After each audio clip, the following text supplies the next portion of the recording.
Welcome to another episode of Inspirational People. I'm Jason Scott Montoya, and today I get the opportunity of introducing you to my long-standing friend and fellow entrepreneur, Craig Haynie. Craig, say hello. Hello. Hello to you.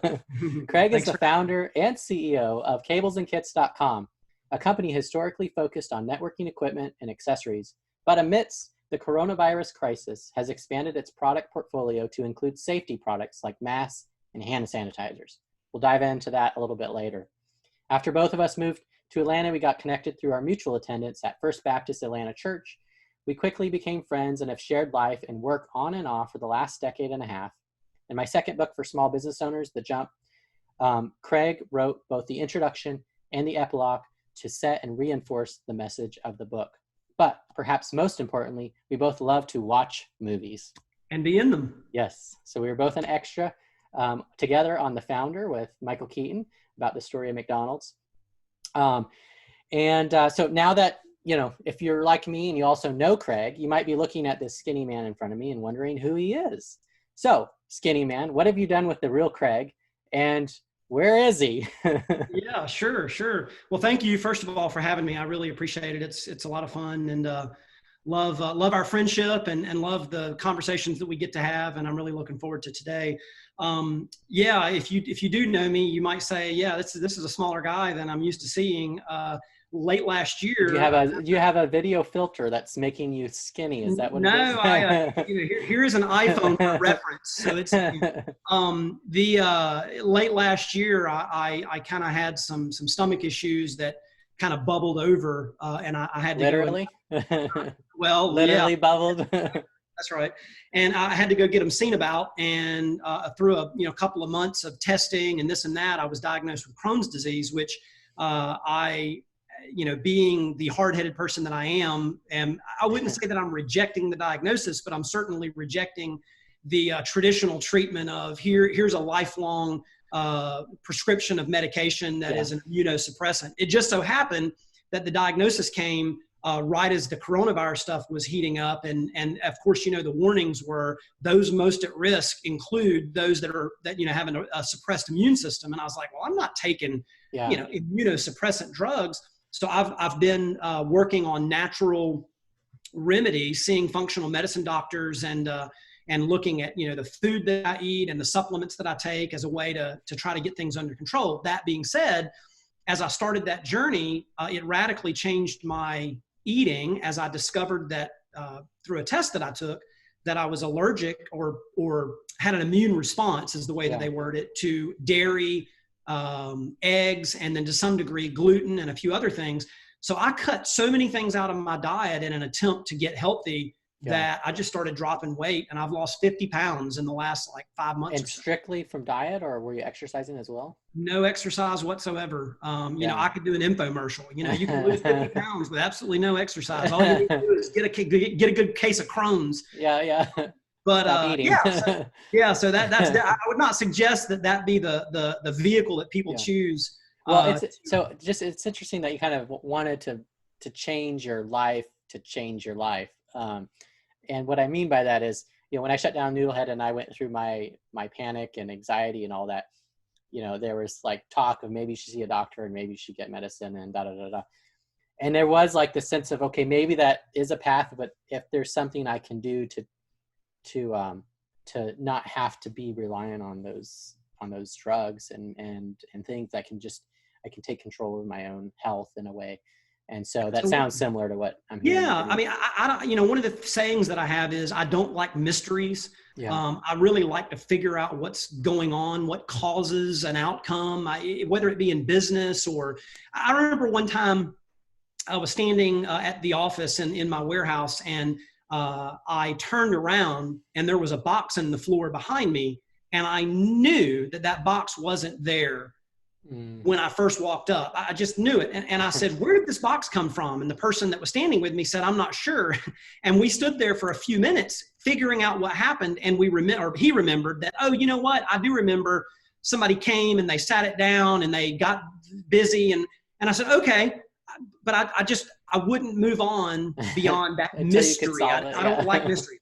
So that being said, when the body goes haywire, I want to understand why. What is really at the core or the root of this particular problem? And what I've learned up to this point, not that this is the answer to absolutely everything, but it seems to be a very core element of any sort of digestive tract issue, is that antibiotics in too large of doses or too frequently kill the healthy bacteria in the gut. And those healthy bacteria are what keep everything in balance. When the healthy bacteria get killed off, the bad bacteria overgrow, cause inflammation, and cause the symptoms that get diagnosed as Crohn's. Yeah. Now, I'm no expert to say that that's the end all be all, but what I am understanding is that as we work to get our body back into balance, our digestive system back into balance, it may not solve 100% of my problems. I hope and pray that it does. But even if it doesn't, it already is making a significant difference. And the biology of it makes perfect sense to me. So anyway, not liking the mystery and not wanting to just take the pill, I wanted to understand what's really going on, what really caused this, and how can I potentially reverse it? So absolutely. And I highly encourage people to think about that in their life in general, just with health, but with other things. How did I get here? Yeah. And how do I unwind that and go back down a different path that's healthier? Yeah. So what are some of those things for you that you're unwinding, just that the crisis is illuminating for you? The health crisis or the COVID crisis? The coronavirus crisis or your immediate crisis, or both, or the combination of the two? Well, the first thing that comes to mind, and this may not be a direct answer to your question, but the first thing that comes to mind is how we tend to continue doing things that we've always done just because that's the way that we've always done them. And how the COVID crisis has caused many people to be forced into a different way of doing things, even if just temporarily. Which gives the opportunity to think about, is this the better way or was that the better way? But either why weren't we doing this a long time ago? Well, either way, because you got thrown into a different way of doing things, either way, you're forced to think about there are different ways to do things. So for us at Cables and Kits, for instance, we had to, I don't want to say we had to learn how to work from home. That's not accurate. We had to learn how to work from home effectively, including how do we run regularly scheduled meetings that typically would be in person? How do we have interactions with customers that we might typically do in person?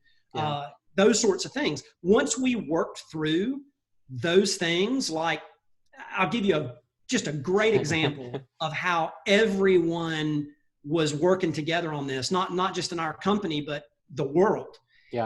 Microsoft Teams, when all this started happening, you could only have, I think it was 4 video panes in a Teams meeting. I think it was 4. Well, of course, immediately we're complaining. We can't see everybody and we have to click on this thing at the bottom. Well, within a couple of weeks, Microsoft started rolling out new releases of Teams that allowed more people on the screen at any one given time. So it was being forced into a new way of doing things that forced innovation that then actually allowed an alternate way of doing business to be just as good. And in some cases, I would argue better than the old way.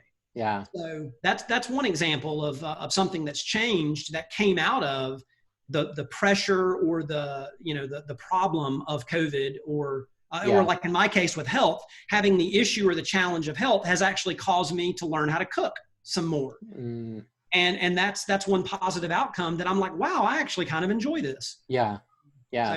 So I guess let's rewind a moment and, tell us who is Craig and how did you end up in Atlanta and how did you start your company and how did we end up intersecting? Sure. Oh boy, let me see. How do I do the condensed version of this? So I was born in Brunswick, Georgia, which is in the south part of the state. St. Simon, Sea Island, Jekyll Island, Brunswick are all in the same county. I was raised by a single mom, grew up in a trailer park, very poor, power getting cut off and back on, and all that sort of thing. I was bullied in school and, had ratty tatty clothes, which was part of the bullying. Probably had some sort of learning disability that I've never even tried to understand or diagnose, maybe dyslexia or something. I'm not sure. Or maybe my mind just works faster than the average bear. But either way, I struggled in school and that sort of thing. So I quit. I just one day came home and said, I'm not going back. And this was in 9th grade. So I have a 9th grade education and never went back to school. So was born and raised, single mom, very poor, 9th grade education, went to work full time at 15 years old at McDonald's for a short period, which was very cool. Of course, who hasn't worked at McDonald's? But very cool to be an extra in the movie about McDonald's, having worked there. Yeah. So went there for a while, and then one thing led to another until I landed in technology. I got hired at the very first internet provider in town as a tech support guy. Yeah. By the way, I did as well when I was, I don't know if you knew, I don't know if I worked for a company. No, I worked for an IP provider, a dial-up IP provider. It's called Safe Access. Oh, seems vaguely familiar. Yeah, I don't remember talking about it. Well, you probably remember the story I told you about. My growth spurt came much later than most people. And so my voice was very high. And so I had a voice distorter to make me sound like an old man. I do remember that. That was so funny. Yeah, that was funny. You got the job done though. So anyway, I got into technology when I was around 17 or 18 years old in a dial-up internet service provider as a tech support guy. Ended up going into a partnership with someone, some months after that, and we had another internet provider, and then I split off and started my own internet provider.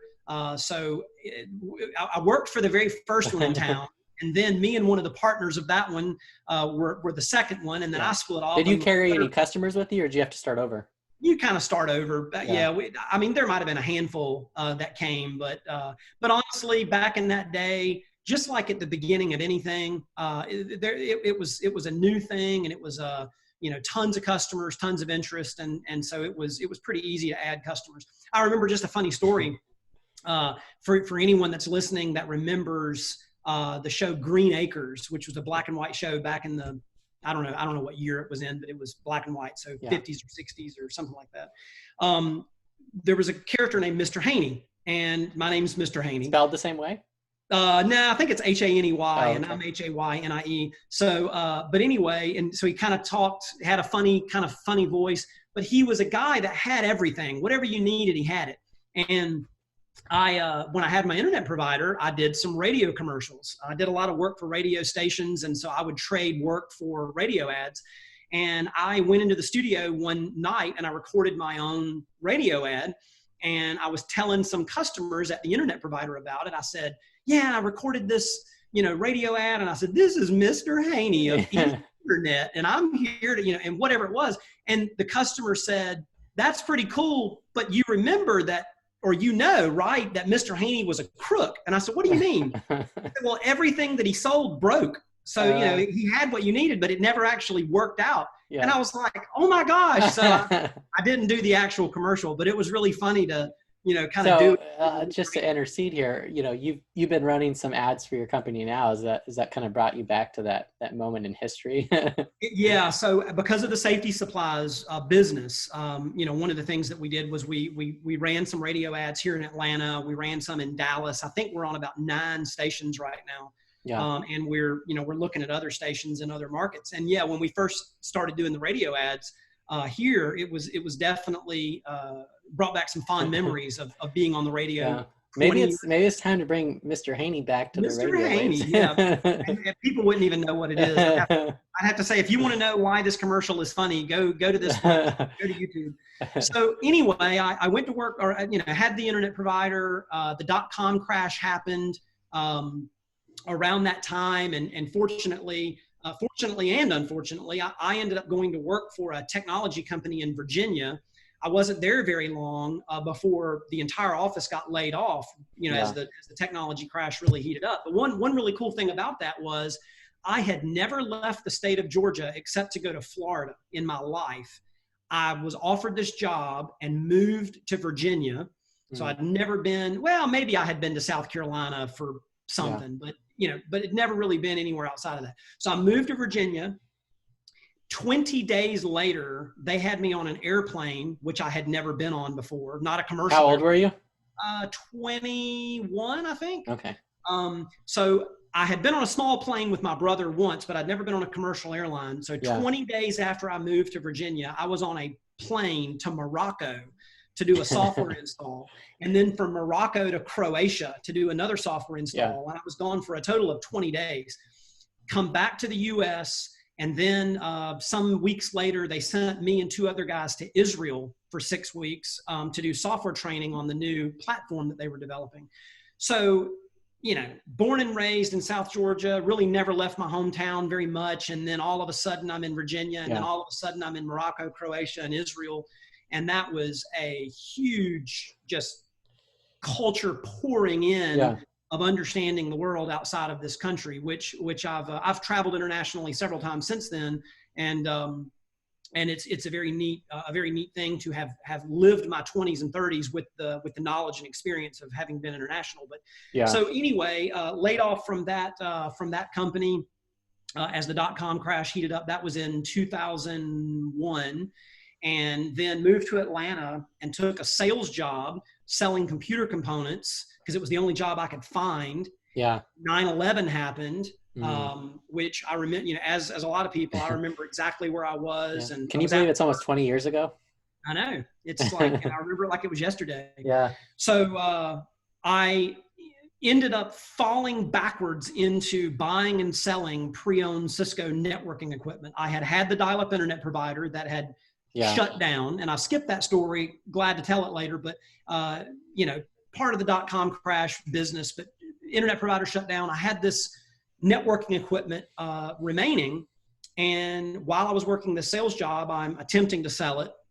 And where are you living at the time? I was living in Norcross. So I had left Virginia after I had lost my job there, and the only job I could find was selling computer components at a distributor that was here in Atlanta. So I moved to Norcross. And by the way, so that back to what you said earlier, I moved to Norcross, and not too long after moving here, I started going to First Baptist Atlanta. And why did you go there? There's a lot of churches in Atlanta. There are a lot of churches in Atlanta. So let's see. In 1998, which is when I was 20, I still lived in Brunswick. I still had my internet provider. I had a motorcycle accident that nearly killed me. And it was during the recovery from that motorcycle accident that I came to faith in the Lord, and as Scripture says, I can't recall exactly where it's at. As Scripture says, with a childlike faith, I came to to an understanding that I needed God in my life, and came to Him the best way I knew how. And I say that because it was in 2009 that I truly surrendered my fullness to God. But in 1998, after the accident, that was the starting point. So I after the recovery from the accident and coming to the Lord, when I moved to Virginia and then ultimately to Atlanta, my grandmother, who had always been a big influence in my life, loved Dr. Charles Stanley, which was the pastor of First Baptist Atlanta. And she had sent me tapes of his messages and things over time. And so when I moved to Atlanta, that was about the only church pastor interaction that I had, really. And so I was like, hey, he's right here, right down the road. So it was only natural that I would go and visit there. And then, of course, we got involved in a small group, kind of a young marrieds class. And that's where me and my, we weren't married at the time, but my fiance at the time, wife now, walked in, and we were like, who are these kids? And we saw you and Kate from behind, and we thought you were somebody's kids. And of course, we got to know you and realized that you had just got married recently and moved to Atlanta. And of course, I think we went to lunch that day. And hit it off immediately, and of course have been great friends ever since. So that was the First Baptist Atlanta story. So moved here, went to the work for the computer component distributor, tried to sell the networking equipment that was left over from my internet provider. And I'll skip the story, but in literally in the span of a few days, one thing led to another until I was literally in the business of buying and selling pre-owned Cisco networking equipment. Yeah. And instantly, had a nearly $1 million annual revenue run rate, like practically from day one. I mean, within the first few months, it was just picking up really quickly. And how did that differ from the e-commerce store that you now have? So that was in 2001, toward the end of 2001. I think October was when I started. And it was in 2003 that I became aware of an open source e-commerce shopping platform. And I was intrigued by the concept. eBay was even still fairly a new company. It was only, a handful of years old, and there were some e-commerce, but it wasn't certainly as prolific as it is today or part of everyday life. So I was intrigued by this open source shopping cart platform, and I downloaded it and installed it and started tinkering with it. And I thought, what could I do with e-commerce? And I literally looked around and I saw a box in the floor that had some rack mount kits and some console cables for Cisco hardware in it. And I thought, cables and kits. And I went and registered this domain name. And it was literally just so that I could toy around with this e-commerce platform. Well, I threw 12 products on the site, and, as entrepreneurs do, shiny, shiny, shiny. Okay, never mind that. Back to what I was doing before. Next thing I knew, orders started rolling in to the site. Yeah. Where are these orders coming from? I haven't even advertised the website, but Google had picked it up somehow. Yeah. And we ended up in #1 spots on Google for things that were very hard to find. And so people started placing orders. And of course, you follow the money. So I started working on the website with the bulk of my time, and adding products and adding marketing and various different things. And so over probably the course of a year, I completely replaced and more all of the revenue that we had previously with the website. Yeah. And I pretty much stopped selling pre-owned Cisco hardware. It was much more scalable, right? Well, it was scalable. And what I started learning about myself is, and it was many, many years before I realized this, that I love doing things that are high leverage. Mm-hmm. I love doing things where you can put in some amount of effort and use a fulcrum point and lift a heavy load with some very little effort. Yeah. So with e-commerce in the early days, I would spend an hour adding a product to the website, finding a picture, writing a description, putting it on there. And then over the next several weeks and months, you'd start seeing the sales pick up on that item. And it was a sale that would come in with no effort other than the effort that you had already put in. Yeah. But you also lucked out in the sense that you put something out there when, like, you ranked #1 without having to do anything other than put it there. And that's completely changed. And that, as was talked about in the things that I wrote in your book, that ended up becoming a kind of a blind spot for me, because for 13 years in a row, we grew at an average of $1 million a year in revenue for 13 years to get to $13 million in revenue. And then everything we did worked. Everything, you do this, boom, it just worked. You do this, boom, it worked. And I think a portion of that was what you just described. Being early into e-commerce, you could have sold dirt, and somebody would have bought it. Oh, look, you could buy dirt on the internet, and somebody would have bought it. So we just happened to be in the right place at the right time with the right product. And we were winning in spite of ourselves. Yeah. And I remember Jim Collins talked about that when they looked back at companies that were, that had grown tremendously. They would ask the question, did this company, were they successful because of what they did and how they did it? Or were they successful in spite of themselves? Did Apple grow because they had some magic formula? Or did they grow because anybody that would have launched the Apple in the 80s was going to win? Was it just standing in front of? What's the difference? Yeah, exactly. So that was definitely a component of being in the right place at the right time, being an entrepreneur and being able to kind of having that natural talent and ability, which God blessed me with, to just feel the wind blowing and get in front of it, and that's something that I'm very grateful for. But of course, the opposite of that, or not the opposite, the offset of that is I may be able to feel the wind and get in front of it, but I'm not necessarily good at what happens after that, to sustain it over time, you mean? To sustain it over a long period of time. So, So you've got this idea, run, what is it called? Run something. Plan, build, run. Plan, build, run.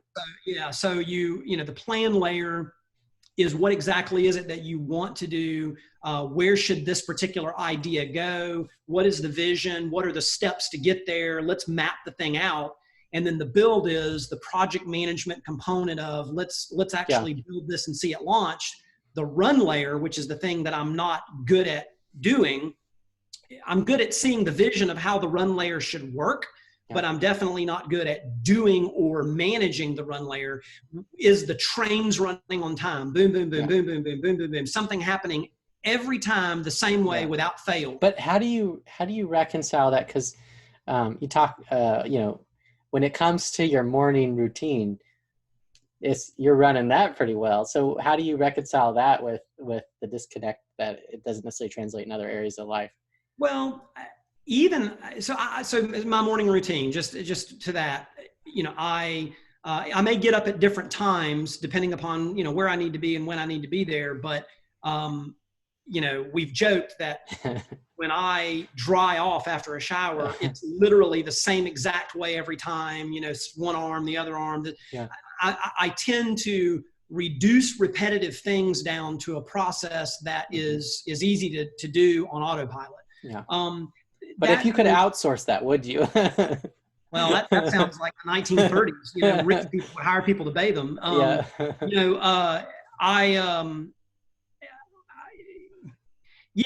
There's certainly, I like to eliminate non-value added activities. I bought a Tesla, maybe a year ago.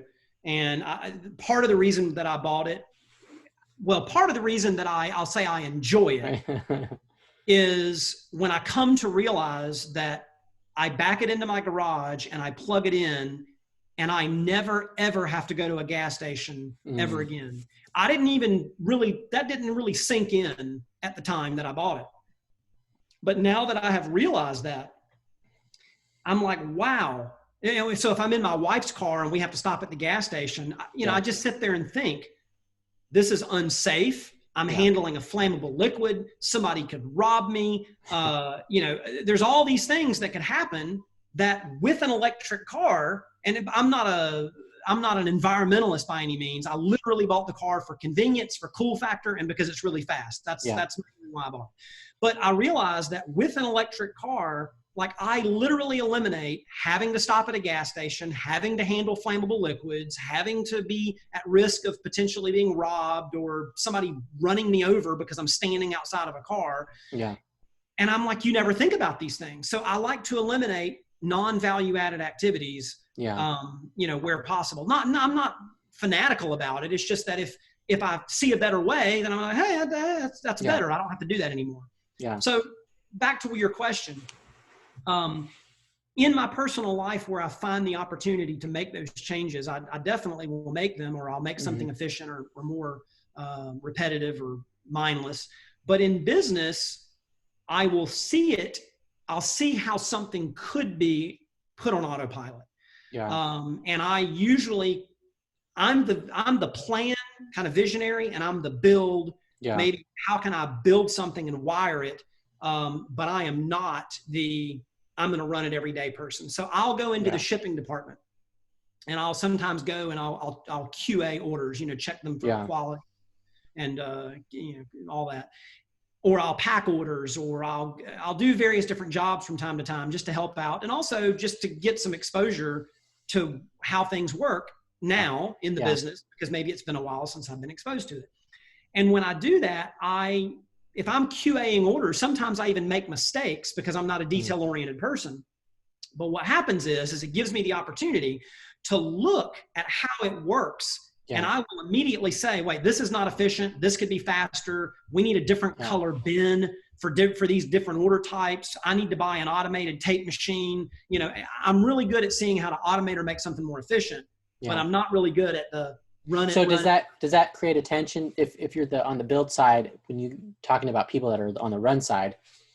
Is there a tension between you and how things ought to be and how they should operate versus their kind of hard realities? And does that create a tension between you and the runners? I will say that where it works really well and where it has the most tension. Where it works really well is when the process already is fairly well oiled, like in our warehouse, the receiving process, the shipping process, those things work fairly well. And in part because 4 years ago or about 4 years ago, I had a wild hair and I went back there and literally tore the entire operation completely apart and rebuilt it from the ground up. We were working 18-hour days for 3 months. And I brought up a new leader that now is the leader that runs it today. He and I think very similarly. So the way that operation works was my brainchild, and the leader that's running it thinks like me. So what happens is it just works. So if I go into that environment and I want to make an improvement, number one, the leader is already running it pretty well. Number two, the leader wants to improve it just as much as I want to improve it. So when I have ideas for how to improve it, he is like, oh, that's a great one. Well, what about this? What about that? And we put our heads together and we end up creating a better outcome. The other side of it, where it doesn't work really well, is where there is a process that either doesn't exist and there's no one to build it, or where, maybe worse than that, where there is someone that is running something, it doesn't work very well, or it's not the vision that I have. It needs to change drastically, and you have to figure out, do I step in there and with that person we tear it apart and rebuild it? Do I work through that person and try to get them to completely look at something differently than they do, which is a very hard thing to get someone to do. It's a difficult thing and it causes tension for sure. But you have to look at the purpose and the mission and the vision and say, is the outcome more important than the friction? And if the outcome is more important than the friction, you kind of just got to bear down and do what you got to do. And it may hurt feelings, or you want to try to avoid that. But at the end of the day, you can't let the tail wag the dog. And sometimes the tail is a bad process, or a leader that maybe doesn't have the experience that they need to have to achieve the particular outcome. And so you have to have the will to overcome the obstacle that stands in your way. So I guess now that we're talking about work, let's kind of pull back a little bit. What does it mean to you to work smarter and to live better?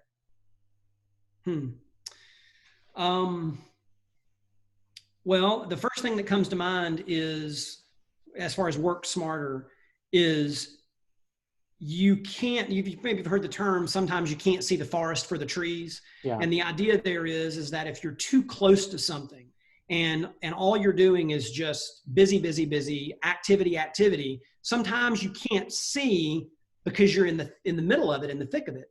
So the first thing I would say is you have to take the opportunity to take a break, take a mental break, maybe a physical break, maybe a proximity break, go on vacation, get away from the business and look back at it and say, what are we doing that doesn't add value, that is taking up a lot of time or effort or energy, that if we didn't do that thing, we could put more energy into something that actually adds value or works or has the opportunity to work better than it works today. So looking at and being willing to look at,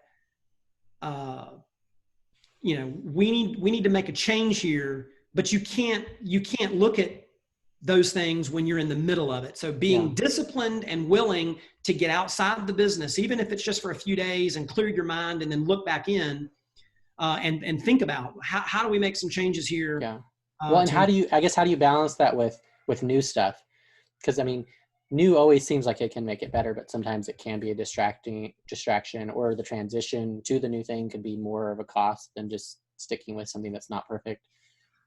Yeah. So we have a saying that a guy named Gary that we work with mentioned to us, which is we need to do things the same way every time until we find a better way, and then we do it the better way. And the implication there is that I should not go into the shipping department every single day and do things differently just to see what happens. Because if you do that, then chaos becomes the norm rather than the run layer, as we call it, being the norm. So what we should do is we should have a set of processes that do not, I've got a saying, processes that don't fail. That is my vision and my desire, is that we build processes that do not fail. It actually become one of our core values, is build processes that don't fail. So if we have processes that are built in a way not to fail and to work the same way every time, and then we find ways to try things to see if there's maybe a better way to do it, and you learn that in fact it is better, then okay, fine. Now weave that into the way that you do things going forward. You have to separate that dynamic of do things the same way every time until there's a better way, constantly improving and making that the way that we now do them. You separate that from new product introduction, R&D, going out and finding the blue ocean strategy type stuff. Which sometimes it's hard to separate in the business, because if you're working on R&D stuff, you might need someone to help you with something that is more of a run layer type person. We're actually going through that right now. The safety supplies business that we started out of thin air 8 weeks ago or so. It was kind of in maybe April or March, April, somewhere in there. When we started that out of thin air, it was me jumping in, being an entrepreneur, and everybody was hair on fire. Oh my gosh, I've got to be working on this, but you've got me working on this. I kind of feel like if you hadn't had your company, you would, there's that tension of your existing company with this new company, but in a way it holds you back, but it also gives you resources to launch something new. So did you feel that as well? Yeah, absolutely. Let me finish one thought, then I'm going to address that is, when we're going through right now the tension of how do you build an R&D process and team, and have that work with the run layer team, because you can't just grab anybody and everybody and say, hey, we're going to go launch these new products, because then who's running the business? But you can't just run the business and not develop new things, because then who's growing the business? And for to tell the truth, 6 years or so, we were somewhat stagnant in our growth, because we were only running the business and we weren't really doing any R&D to speak of. So now the safety supply stuff kind of was a swift kick to the butt. That has gotten me, the entrepreneur, back into the R&D seat, which I have not really done truly in years, but it's invigorating and I love it. So now that I'm doing that, we have this tension of how do we have R&D and the run layer aspect of the business going on at the same time, and how do we make those things kind of work really well together? So to your point about having the business and doing the R&D, and you kind of need both. The analogy that I thought of is kind of driving or maybe a horse with a wagon, and you're trying to pick up things, rocks or whatever. You need a wagon to put them in, and if you don't have the wagon, then you can pick them up, but at some point your arms get full and you're like, well, I got to hand these off to somebody. And I could take the analogy further. Well, what happens when the wagon gets full, and who's selling out of the wagon? But that's the whole idea, is that you're going to have an operation that has inputs and outputs, and then you're going to have idea generation, entrepreneurism, R&D, Yeah. that are bringing in the new things that you then Yeah. kind of throw into the wagon. So how do you with all this R&D for this new product line that's so different than what you're doing, how do you make sure that R&D and product development happens in the old business or the core business? In the core business, right? So that essentially that doesn't get left behind as a result of the pivot. Right. No, absolutely. Well, so speaking directly to that, I added I/we. I mean, it's not all me. I've got a team, but I'm out front charging ahead. Hey, we're going to add this. We're going to add that. So these things that I'm like, we're going to do this, and then of course, like I say, the team had to support me to do it. So we added 50, 60, 70 safety products to the catalog. So in my defense, we added a webcam, to the core business.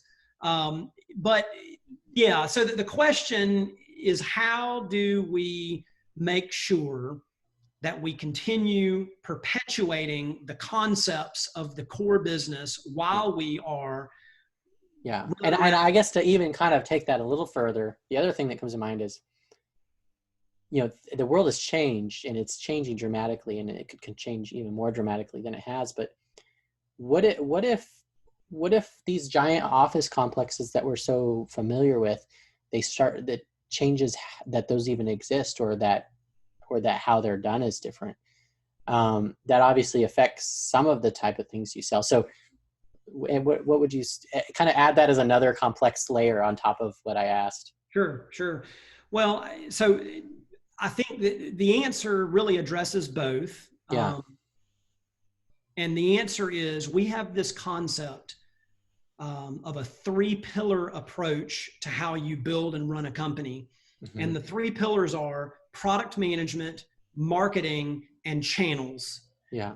In product management, you have 3 layers. You have product management, which is the understanding of the market and the decision of what to sell and how to sell it, which is the plan layer. So they kind of plan, build, run.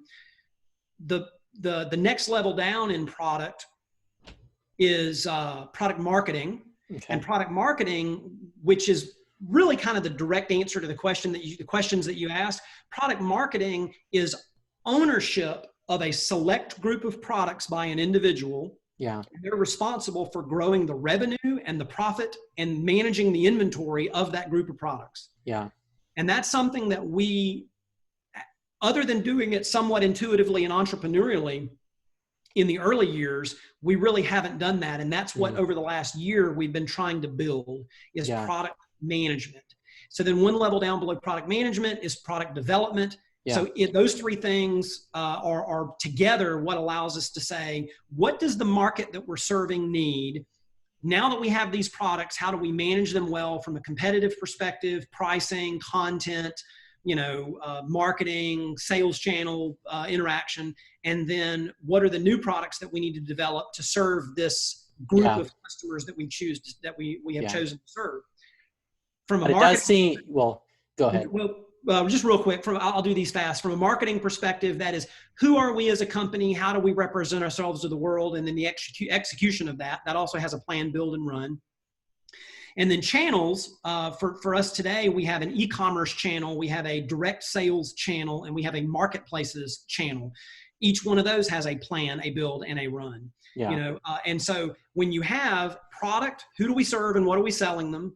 Marketing, who are we and how do we represent ourselves to the world? And channels, what are the channels to market that we have and how are we going to actually execute to deliver those things? That is what we call a business unit, which would be Cables and Kits. Mm-hmm. And you can potentially have multiple business units, which is part of our vision. Yeah. Within the overall umbrella of the company that also has accounting and operations, and those sorts of things that serve all the business units. Yeah. So I guess what I'm hearing from you though is if you don't have that, if you aren't mastering that triangle approach and good at it, this transformational crisis is going to break you. Because if you can't adapt quick enough, I mean, when I think about like a company that's like 1,000 people or 10,000 people, man, it's like moving, it's like turning the Titanic, right? It's just going to be hard. But you've got a smaller company, so you have a lot more flexibility, but, so you can lean into that more than a larger company, but then you also don't necessarily have the resources of a larger company to kind of sustain some of the bigger waves that hit the ship, So how I would say that is there's on one side, you've got an entrepreneurial company / environment where you've got, as Jim Collins would say, a genius with 1,000 helpers. Yeah.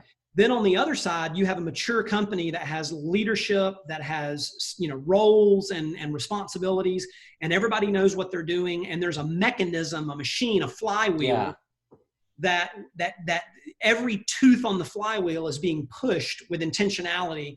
There's visibility and accountability to every element. Yeah. When you have that type of a machine and mechanism, then the responses to market conditions are done by a matter of process. Yeah. But when you have an entrepreneurial company, then the entrepreneur is responding to those opportunities intuitively. Yeah. Where we lived for a number of years was right in the middle of those, where we were neither. The entrepreneur, me, was not at the front edges of the business intuitively responding to opportunity, which I just did as it relates to this safety supply business. And then you have on the other end, the business that has the people in the right seats that are driving what they're responsible and accountable for. But we lived in the middle for a while where we didn't have the structure and we didn't have the accountability, but I wasn't at the helm. Yeah.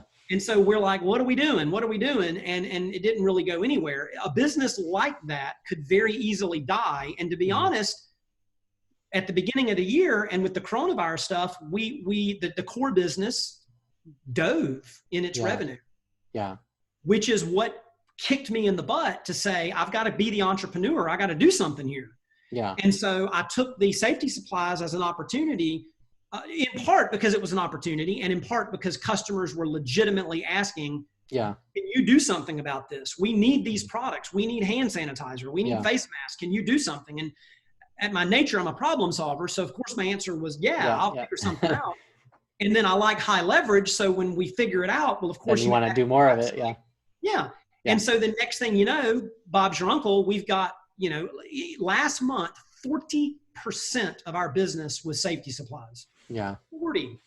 Yeah. So you jump on these opportunities and you make something of them. But just to put a bow around what I'm saying here, you've got an entrepreneurial business where if you have a downturn, the entrepreneur is going to figure something out.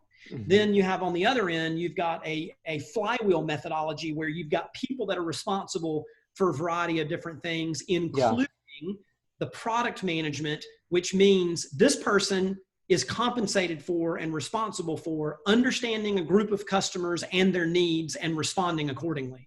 Yeah. And if you have those things in place, then I think you can respond to a crisis. But you need to be on one end or the other. You can't live in the middle, is what I learned.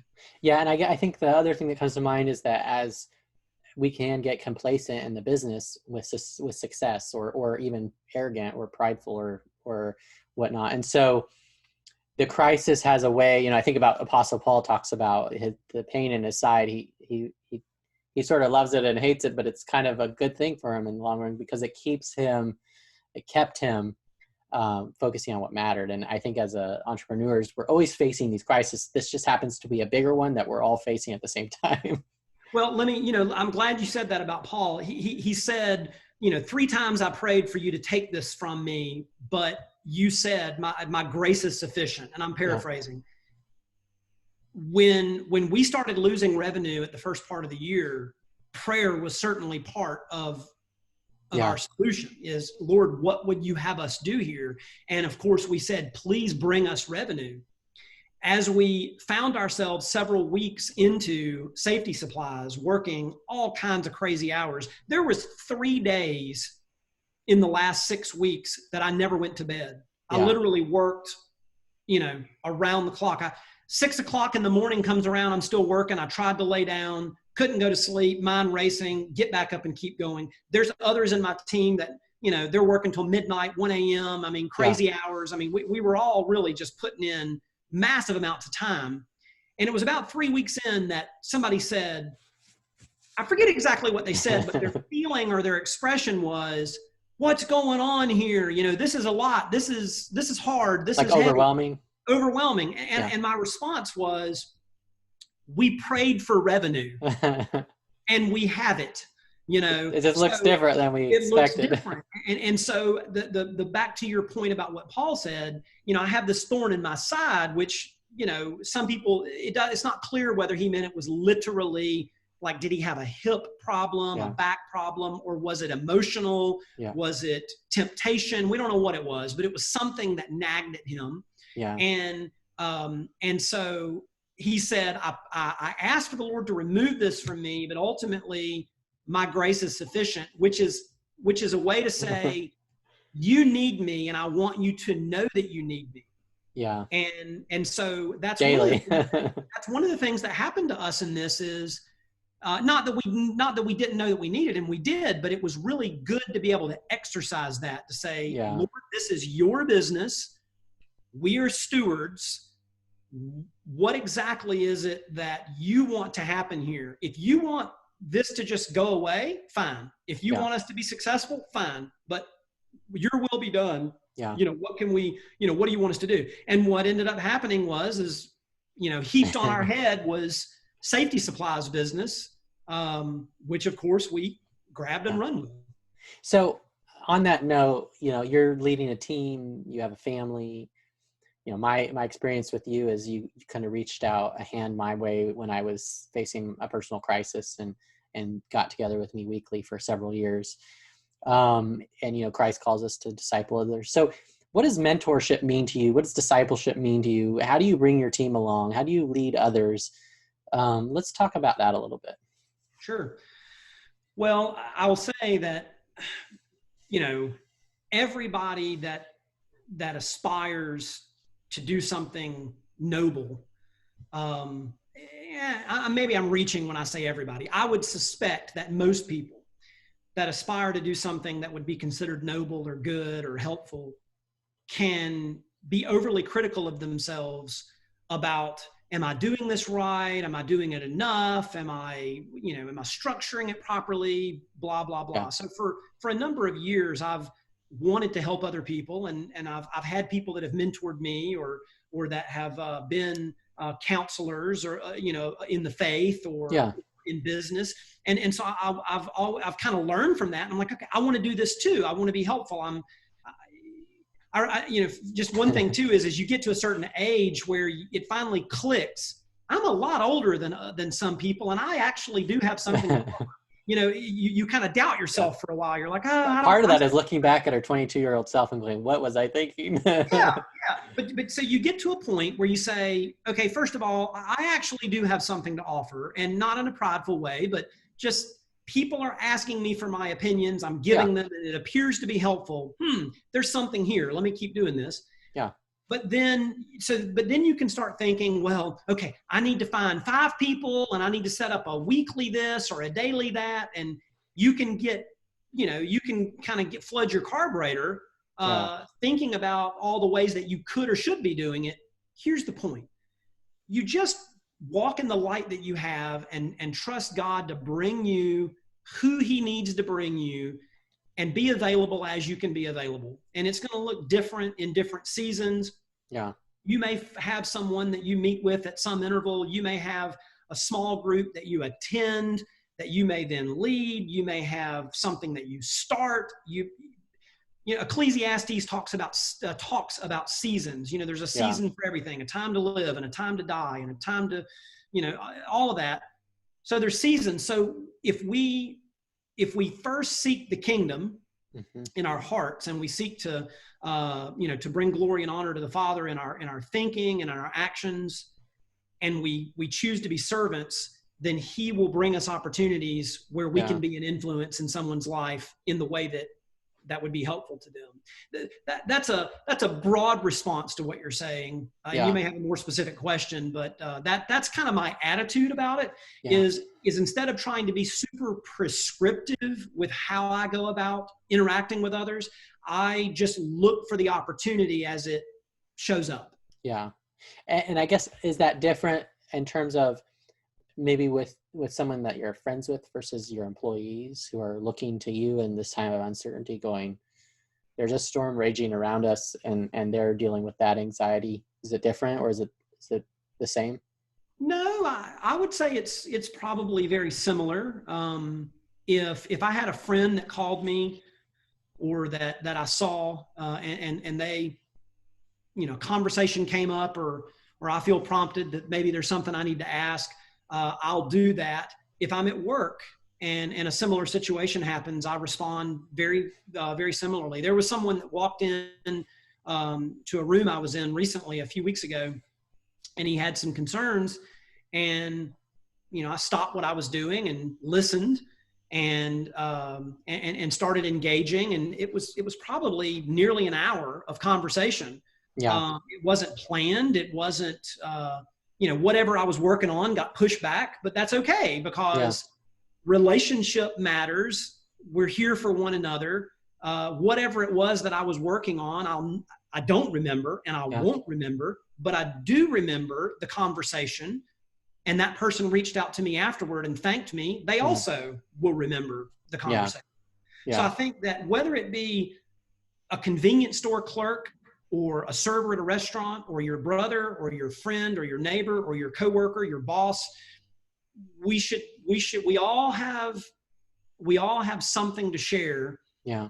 And we all have something that can benefit those around us. And we need to just have our little antennas up. Yeah. And be slow-minded enough to take the opportunity to interact with people in those types of ways. Yeah. So now that you talk about sharing, we're creatures of stories. We love them. Narratives shape how we see the world. And, me and you love watching movies.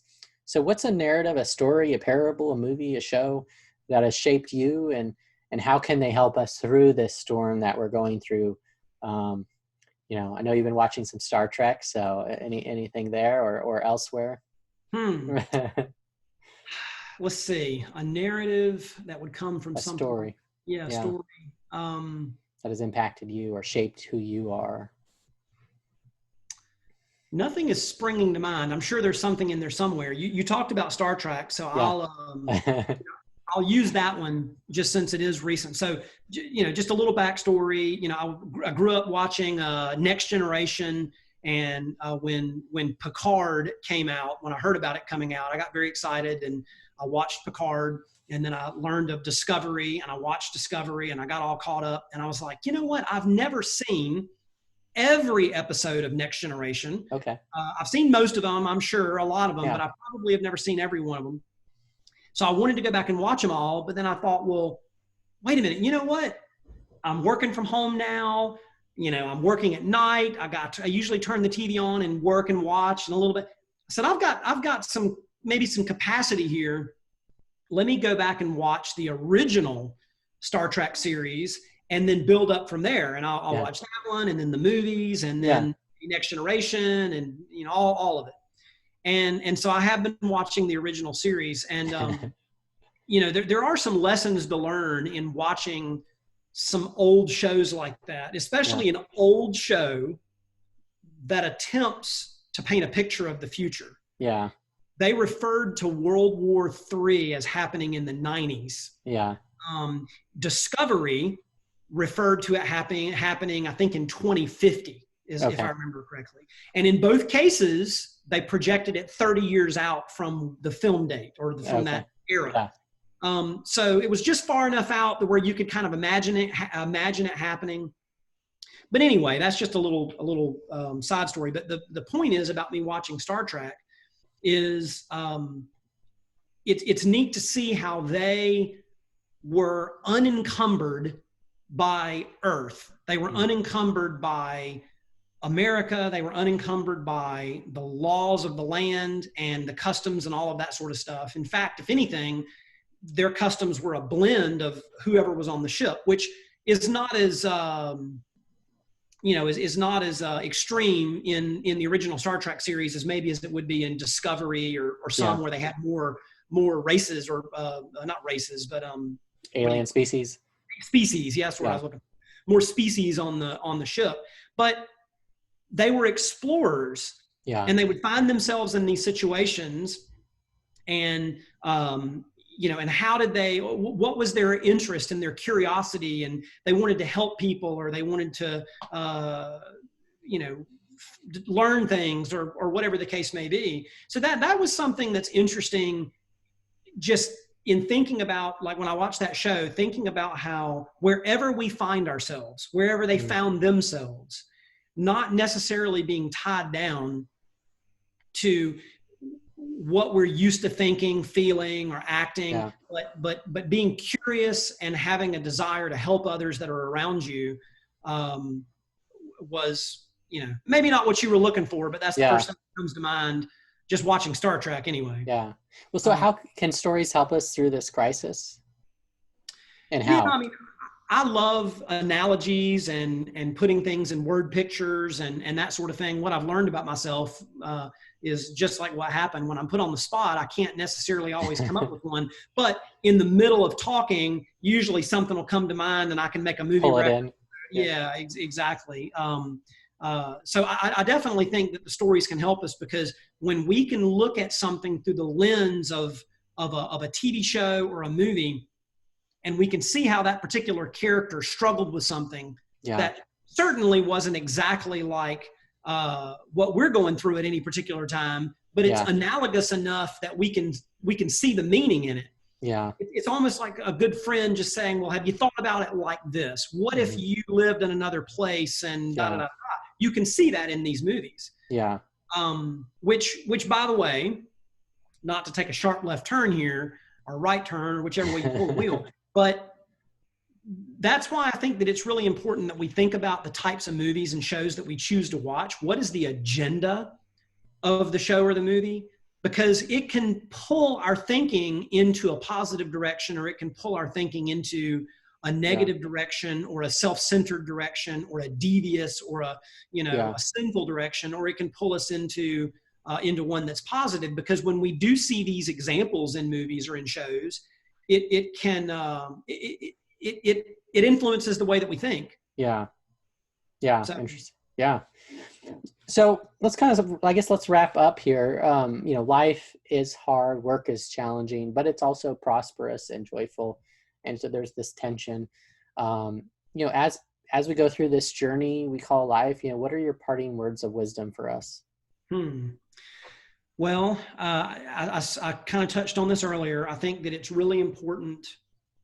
I'll just say this is maybe the one big thing, is it's really important to take time at some interval to reflect. And I would even propose journal. Take a journal, a piece of paper, a notebook, and just write out your thoughts, or write out your concerns, your problems, your challenges. I tend to do that, addressing it to God. Good morning, Father. Thank you for this day. Here's some stuff that's going on. How would you have me handle this? Or this is bothering me, or whatever the case may be. When you take the time to get out of the grind and out of the can't see the forest for the trees, you can start to identify goals, challenges, relational issues that you need to deal with, things that you need to work on in your own health or your own life. But if you don't take the time to reflect, then how can you ever make a decision? So that the second thing is making decisions. I want to make this change. I have this goal. I want to get to this place. And if you don't take the time to look at where you've been and look at where you're at, and then say, well, what is it that I want? Write that down. And then you can work toward that. And the other thing that I'll say is it's especially for those that have big vision, it's very easy to have something that is a desire to be so overwhelmingly large that you don't even know how to get started. And so you therefore do nothing. The advice that I have there is break things down into not pieces. Don't try to project manage something to death. Just say, what is the next thing that I can do? Well, I can make a list of the things that are required, or I can call this person and ask them for advice, or I can do a Google search to get a little more information about this. And as long as you first have set some sort of goals or aspirations, and then secondly, just pick something that is next, and always be working on the next part of how to move something forward, then you can build and have an increasingly better life. Yeah. Whatever better means to you. Yeah. No, that's good. Yeah. Thank you for sharing. Is there anything else you wanted to share that we didn't get to today? Well, I don't think we have enough videotape. No, I think, I would just say that for anybody that knows me, or even if you don't know me, if there's ever anything that I can do to be of any help to anybody, I am very willing and very desirous to be a positive influence and help to others. Our stated purpose at Cables and Kits is to model for and inspire others in how they build and run their companies. Yeah. And we don't always get it right, but we do aim to say, okay, we're supposed to be modeling here. Yeah. So how do we make better decisions? How do we build better structure? How do we do things in a better way? And that being said, since it is a desire of mine and for us as a company to model for and inspire others, I would love to have the opportunity to be that model and to be that inspiration. Yeah.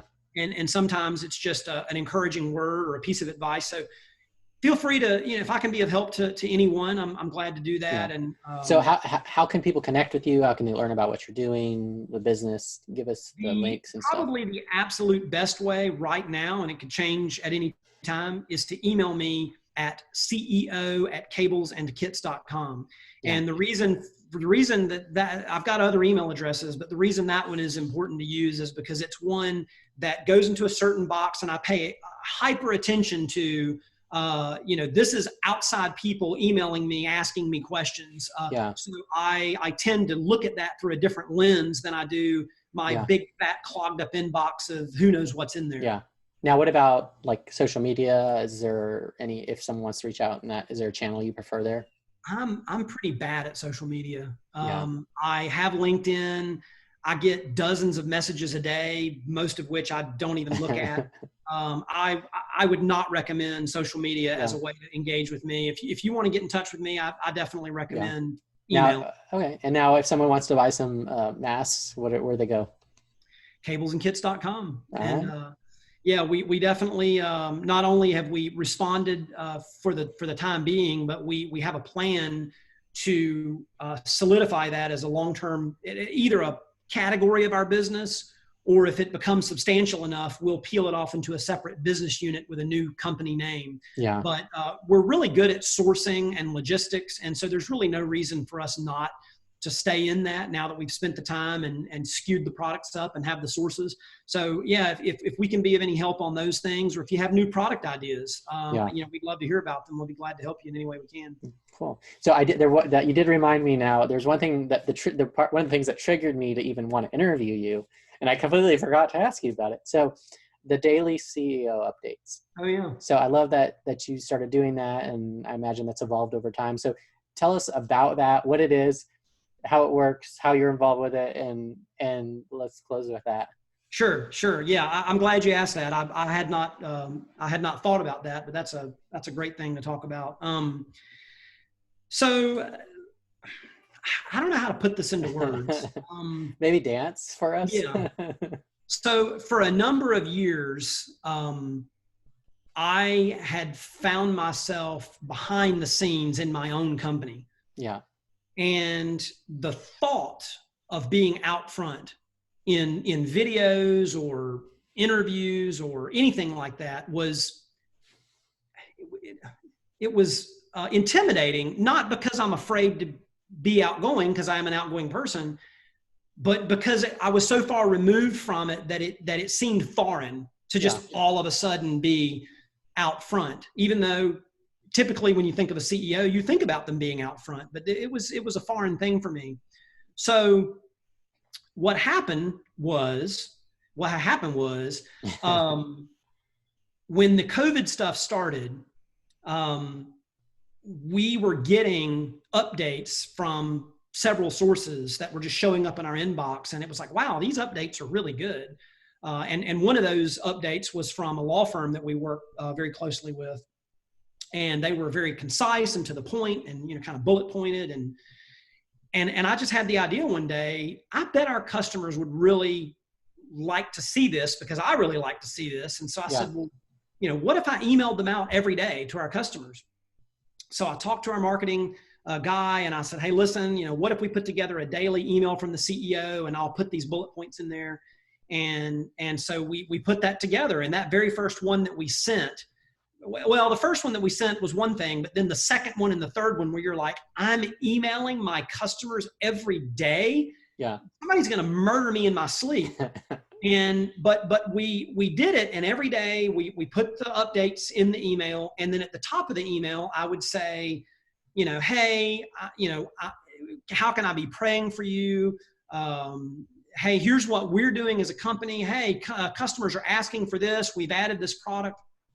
And so every single day, it's been, I don't know how many days or weeks. I mean, it's been at least 8 weeks, I think, that I've been doing it every day.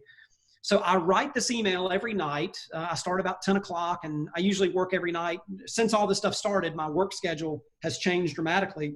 And I work from 10 p.m. until 2, 3, 4, 5 a.m. Yeah. And so at 10 o'clock, I usually start writing the email, and it gets sent out the next morning. And, now that we're doing it, it felt there for a little while, and sometimes still can. It kind of feels almost it's like an advertisement, because there is a big chunk of it that's like, hey, here's all the safety supplies that we have, because we added those because of COVID, and that was a part of what we were emailing about is, hey, you've asked for this, here it is. We've asked for this, here it is. Yeah. I'm still figuring out exactly what I want to do in the continuation of this email, but here's what I know. There have been times that I've thought about quitting, and I'm like, I think this could be enough, or I'm tired, or, whatever the case may be. And then there's not a day that goes by, not a single day that goes by that I do not get at least one, if not 2, 3, 4, 5 emails from people saying, thank you so much for sending this out. This is the highlight of my day. I look forward to this email every day. And I look at it and I'm like, why? But then I realize, because people will elaborate, they don't just say a single word or two, they'll elaborate. People say, you never see CEOs being this open. You never see them being this, just saying what's on their mind. Sometimes saying what's on your mind can get you in trouble, by the way, but that's another story. So what's happened is I've started becoming myself in these emails. If I'm standing in the office and a joke pops in my mind, I'll usually stop somebody mid-sentence and make the joke. Yeah. If I'm writing the email, I'm not even kidding you. If I'm writing the email and in the middle of a sentence, a joke comes to mind, you put it in. I'll get her down, I'll type the joke, and I'll go back and finish the previous sentence. But that joke's going in there. Yeah. And videos. I mean, I rickrolled somebody, or I rickrolled the entire mailing list the other night. I was typing along, and I was like, what if I stuck the never gonna give you song in there, and I stuck the thing, and I said, important news, must read, and it was a link to the video. And so I think that whether it's professional, which it's not, or not, whether it's professional or not is beside the point. I think that it's an opportunity for me to express myself as the leader of this company, whether people like it or not. And it's been quite fun, because I've built email relationships with dozens of people. I've got this one lady, she emails me, and she knows how busy and tired I am and all that. And she'll say, you really have to get sleep. Do not respond to this email. She's being a mom to you. Because you don't respond to this. You don't have time. So I'll respond to the email. I'll say, thank you, da, da, da, da. So then a week later, she'll email me again. I really liked this email that you sent out today. Do not respond to this email. And so it's like this thing where she's getting a response. But so it's really neat, because I've ended up building relationships with customers over email that I never had before. And it feels more purposeful and wholesome than just having a website and selling products. It's really kind of a cool thing. So that's kind of how it came to be, and that's what it is today. Yeah. And figuring out where to go from here is definitely a challenge for me. Just one of the things that I've thought about, you may have some opinions on this. I need to find some good ways to curate information that I can put into the email that would be useful to the readers, so that it's a way for them to get some information about world events or about technology or about whatever I want to continue being a benefit to the people that read the email. So that's one of the, it's one of the goals, but that's kind of how it came to be. It's kind of neat. Yeah. So if someone wants to get on that list, what do they do? So you go to Cables and Kits. This will seem a little weird, but right now the easiest way to sign up is go to the Safety Supplies landing page, which when you land on Cables and Kits, there's a big banner on the home page today, or in the top right corner, there's the Safety Supplies category. Click on that, scroll to the bottom of that page, and there is a daily CEO email sign up form at the bottom. Okay. We're going to have a different sign up area soon, but for right now, that's where it lives. If you want to sign up for that, you can do that there. And I'd love to have you on there. And if you do sign up, reach out and let me know that you signed up. All right. Sounds good.